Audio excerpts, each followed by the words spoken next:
2023 সালের 7 অক্টোবরের হামাস হামলাকে বর্বর আখ্যা দিয়ে মোদি বলেন, ভারত এই কঠিন সময়ে ইসরায়েলের সঙ্গে দৃঢ়ভাবে দাঁড়িয়েছে। একই সঙ্গে তিনি জাতিসংঘে নিরাপত্তা পরিষদের প্রস্তাবিত গাজা শান্তি উদ্যোগের প্রতি ভারতের পূর্ণ সমর্থনের কথাও জানান। ভাষণে কৃত্রিম বুদ্ধিমত্তা, কোয়ান্টাম টেকনোলজি এবং ভারত মধ্যপ্রাচ্য ইউরোপ অর্থনৈতিক করিডোর নিয়ে দুই দেশের যৌথ কাজের গুরুত্ব তুলে ধরেন মোদি।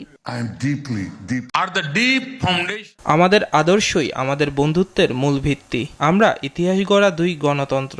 আমাদের এই বন্ধুত্ব কেবল জাতীয় স্বার্থ রক্ষা করে না, বরং বিশ্বব্যাপী স্থিতিশীলতা এবং সমৃদ্ধিতে অবদান রাখে।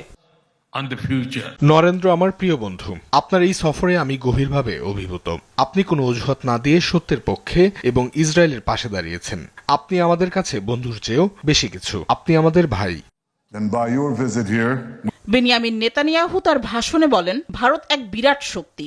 মোদির উপস্থিতি ইসরায়েলের জন্য বিশাল নৈতিক বিজয়ও উল্লেখ করেন তিনি। তবে পর্দার আড়ালে সবচেয়ে বড় খবর হলো প্রতিরক্ষা চুক্তি। আন্তর্জাতিক প্রতিরক্ষা বিশ্লেষকদের মতে এই সফরে 9 থেকে 10 বিলিয়ন ডলারের অস্ত্র ও প্রযুক্তি চুক্তি স্বাক্ষরিত হতে পারে। এর মধ্যে রয়েছে ইসরায়েলের লেজার ভিত্তিক আয়রন বোম প্রযুক্তি, ড্রোন এবং মিসাইল ডিফেন্স সিস্টেম। নরেন্দ্র মোদির এই সফরের মধ্য দিয়ে মধ্যপ্রাচ্যে ভারতের কৌশলগত অবস্থান আরও মজবুত হলো। 2 দিনের রাষ্ট্রীয় সফরে গিয়ে ইসরায়েলের পার্লামেন্ট নেসেটে ভাষণ দিয়েছেন ভারতের প্রধানমন্ত্রী নরেন্দ্র মোদি। এ সময় সন্ত্রাসবাদের বিরুদ্ধে লড়াইয়ে ভারত ইসরায়েলের পাশে থাকার অঙ্গীকার ব্যক্ত করেন। এছাড়া ভারত ইসরায়েল অংশীদারিত্বকে অপরিহার্য এবং বিশ্ব শান্তির জন্য গুরুত্বপূর্ণ বলেও অভিহিত করেন।